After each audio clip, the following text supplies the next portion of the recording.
जिम्मेदारियां हैं, पर मां की ज्यादा है। क्यों? क्यों? क्योंकि बच्चा मां के साथ ज्यादा रहता है। इसलिए बच्चा भाषा किसकी सीखता है, पिता की या मां की? बोलो। बच्चा हमेशा पिता की भाषा नहीं बोलता, बच्चा हमेशा मां की भाषा बोलता है। इसलिए मां की भाषा बोलने से भाषा का नाम ही पड़ जाता है मातृभाषा। ये मेरी मातृभाषा है। मातृभाषा मतलब जो मां ने सिखाई है। किसने सिखाया है? इसलिए पितृभाषा नहीं होती। कौन सी भाषा होती है? मातृभाषा। क्योंकि हम वो भाषा बोलते हैं जो हमारी मां बोलती है। मां ही बच्चे को बोलना सिखाती है। मां इंग्लिश बोलती है तो बच्चे की मातृभाषा इंग्लिश होगी। मां उर्दू बोलती है तो बच्चे की मातृभाषा उर्दू होगी। मां मलयालम बोलती है तो बच्चे की मातृभाषा मलयालम होगी। मां मराठी बोलती है तो बच्चे की मातृभाषा मराठी होगी। मां हिंदी बोलती है तो बच्चे की मातृभाषा हिंदी होगी। मां हरियाणवी बोलती है तो बच्चे की मातृभाषा हरियाणवी होगी। तो बच्चा वही सीखता है जो मां चाहती है। आप लोग कई बार पल्ला झड़ा लेती हो, महाराज जी हमारा बेटा तो सुनता नहीं है, हमारा बेटा तो। आप क्या कहती हैं? अधिकांश स्त्रियां ये कहती हैं, अधिकांश पिता ये कहते हैं, हमारा बेटा तो हमारी सुनता ही नहीं। मुझे एक बात बताओ कि मंदारी की बात बंदर सुनता है कि नहीं? बोलो बोलो। यदि बंदर चंचल प्राणी होकर मंदारी के इशारों पर नाचने लग गया, यदि बंदर मंदारी की सुनता है, तो तुम कैसी मां हो? तुम ऐसी मंदारी बनो मेरी मां कि तुम्हारे बच्चे तुम्हारे इशारों पर नाचें। ऐसा संस्कार दो, ऐसी शिक्षा दो, ऐसा समय दो। यदि बंदर मंदारी के इशारों पर नाच सकता है तो आपके बच्चे आपकी नहीं सुनते, इसमें बच्चों का क्या कसूर है? और आप हंस हंस के बताती हो, महाराज जी हमारा बेटा तो हमारी सुनता नहीं है, जैसे तुमने बहुत बड़ा काम किया हो, बहुत भला काम किया हो, जैसे ऐसे बताते हैं लोग। बताने में शर्म भी नहीं आती।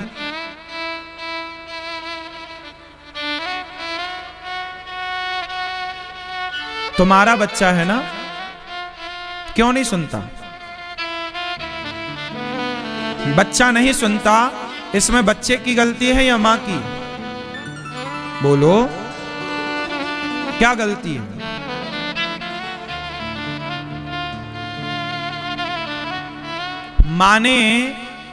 मां को चाहिए, देखो परवरिश कैसे करना चाहिए वो मैं आपको समझा रहा हूं, सिखा रहा हूं, सीख लो,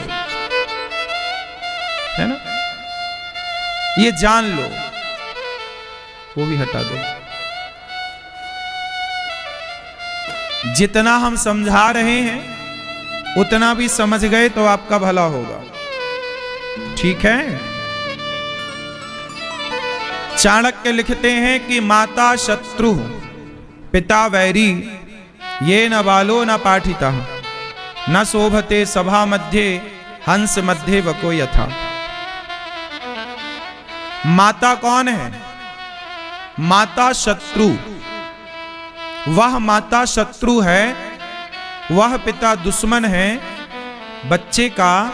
जो यदि आपका बेटा बलात्कारी बन गया और बलात्कार करके जेल चला गया, आपका बेटा चोर हो गया, चोरी करके जेल चला गया, आपका बेटा किसी का मर्डर करता है, मार करके जेल चला गया, तो ये बच्चे की जो जिंदगी बिगड़ी है तो केवल उस बच्चे का ही कसूर है क्या?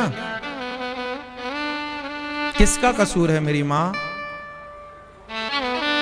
माटी तो कुम्हार के हाथ में ही थी ना।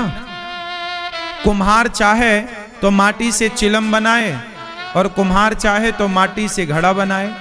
वही माटी चिलम भी बन सकती है और वही माटी घड़ा भी बन सकती है। बात सही है कि गलत है? माटी थोड़ी कहेगी कि नहीं मैं चिलम नहीं बनूंगी, माटी थोड़ी कहेगी कि मैं घड़ा नहीं बनूंगा।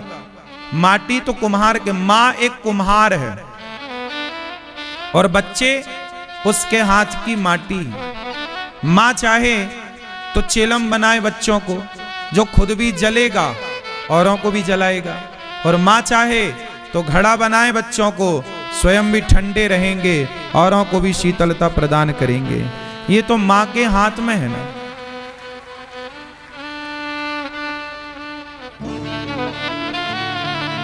बचपन से अपने बच्चों को अपने कंट्रोल में रखो। बचपन से बच्चे कंट्रोल में कैसे रहते हैं? प्यार से, प्रेम से। माँ बहुत प्रेम करती है ना बच्चों से, इसलिए बच्चा किसी और की गोद में नहीं जाता, माँ की गोद में जाके चुप होता है। तो बच्चे ने तो समर्पण किया था, बच्चे की कहां गलती है? वो तो तुम्हारी गोद में ही भागता था। जब वो बड़ा हुआ, जब वो 5 साल का हुआ, जब वो 10 साल का हुआ, तब आपने थोड़ा ध्यान कम दिया। आपने अपनी गोद देना बंद कर दिया, आपने अपने साथ बच्चे को सुलाना बंद कर दिया, आपने अपने बच्चे को समय देना बंद कर दिया, आप अपने बच्चे के संग खेलना आपने बंद कर दिया। तो बच्चों को तो चाहिए ना कोई और, या तो आप दो समय, या तो आप खेलो उनके संग, या तो आप बात करो उनसे, या फिर वो किसी के संग तो खेलेंगे, किसी के संग तो बात करेंगे। और वो कहीं गलत हाथों में लग गए तो फिर रोने के सिवा कुछ ना रहेगा। अच्छा बताओ, कैकई गलत थी क्या? कैकई राम से बहुत प्यार करती थी। राम ने कौशल्या माँ का दूध कम पिया है, राम ने कैकई माता का दूध ज्यादा पिया है। बात सही है कि गलत है? राम कैकई माँ की गोद में खेलते हैं, राम कैकई माँ का दूध पीते हैं, राम कैकई माँ को अपनी माँ कहते हैं। कैकई भी राम से प्राणों से ज्यादा प्यार करती हैं। कैकई भरत से प्यार नहीं करती थी, कैकई राम से ज्यादा प्यार करती थी। लेकिन जब से कैकई को मंथरा की संगति मिली, और मंथरा की संगति कितनी मिली? ज्यादा से ज्यादा 1 घंटे बैठी होगी वो पास में। 1 घंटे में ही उसने जीवन भर के रिश्ते को खत्म कर दिया। 1 घंटे में।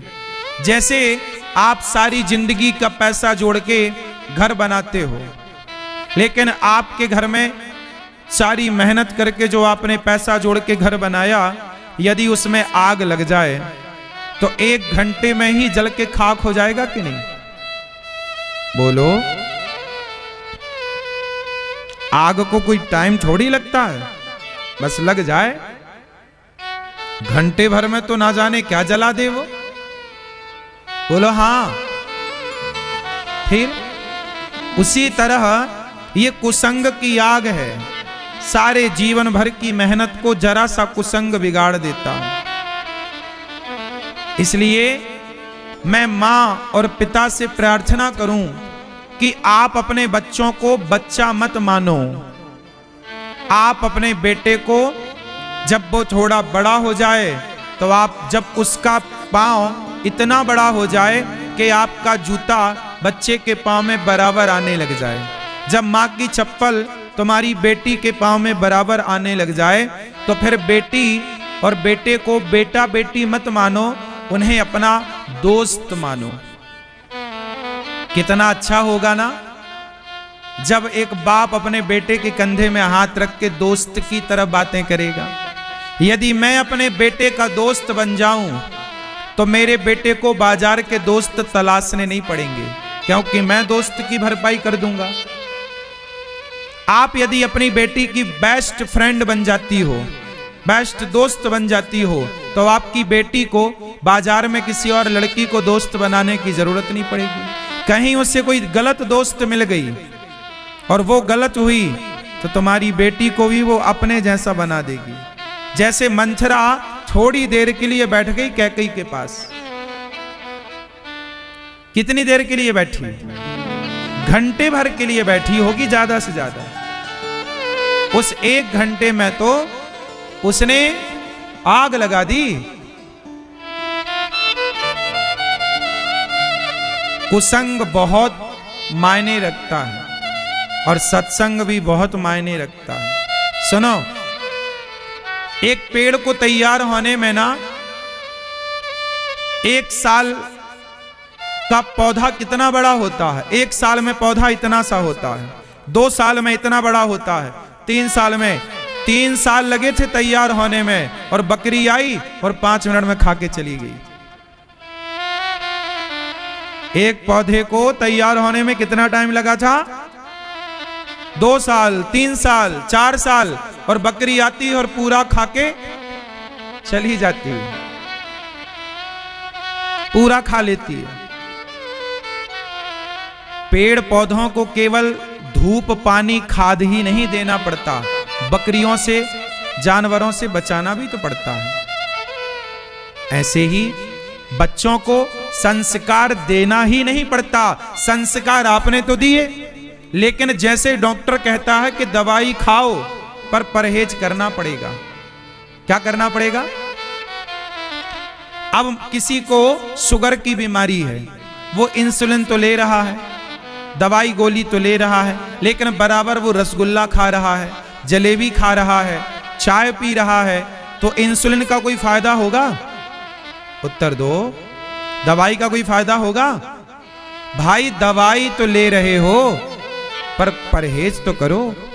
ऐसे ही माँ बाप अपने बच्चों को संस्कार तो दे रहे हैं, पर कुसंग से क्या परहेज है? अब आपने तो कहा कि महाराज जी हमने तो कोई कसर नहीं छोड़ी बच्चों को संस्कार देने में। हां, आप अपनी जगह सही है, आपने संस्कार दिए, पर जो कुसंग था क्या उसे रोका? क्या बच्चों को गलत संगति से रोका? नहीं। इसलिए लाख संस्कार देने पर भी बच्चे बिगड़ जाते हैं। आपसे मेरी इतनी प्रार्थना है कि बच्चे मां बाप के हाथ में होते हैं, आप उनके दोस्त बनो, आप ही बच्चों के सही मार्गदर्शक बनो। मैं बीड़ी पीऊंगा तो मेरे बेटे को बीड़ी पीने की संभावनाएं ज्यादा हैं, मैं शराब पीऊंगा तो मेरे बेटे को शराब पीने की संभावनाएं ज्यादा हैं। इसलिए कई बार आपको कहकर बताना पड़ता है, कई बार आपको करके बताना पड़ता है। तो बच्चे देखकर, बच्चे सुनकर कम सीखते हैं, बच्चे देखकर ज्यादा सीखते हैं। और सिद्धांत यही है कि सुनकर कम सीखा जाता है। क्यों जी मैया बताओ? सुनकर ज्यादा सीखा जाता है कि देखकर? बोलो, किसका प्रभाव ज्यादा है, सुनने का कि देखने का? बच्चे कहां से सीखते हैं? माँ बाप, बच्चे, दादी घंटी बजाती है तो बच्चा भी उठा के घंटी बजाने लगता है, माँ आरती करती है तो बच्चा भी उठा के आरती। क्यों? देखा ना, पढ़ा नहीं उसने, सुना नहीं, देखा, जैसा देखा वैसा उसने किया। इसलिए अपने घर का माहौल इतना अच्छा रखिए कि आपके बच्चे अच्छा देखेंगे तो अपने आप बच्चे अच्छा बनेंगे। आपके बच्चे बुरा देखते हैं घर में कि आदमी आता है शराब पी के पत्नी को मारता है, बच्चा देखता है कि मेरी माँ के बाल पकड़ के मेरे पिताजी मार रहे हैं, मेरे पिताजी मेरी दादी को गालियां दे रहे हैं। तो ये सारा चीजें देख देख करके बच्चे वही चीजें सीखते हैं। इसलिए मेरी प्रार्थना है कि पहले अपने घर का माहौल बढ़िया करो। बच्चों के सामने माँ बाप को थोड़ा सावधान रहना चाहिए, पति पत्नी को भी सावधान रहना चाहिए।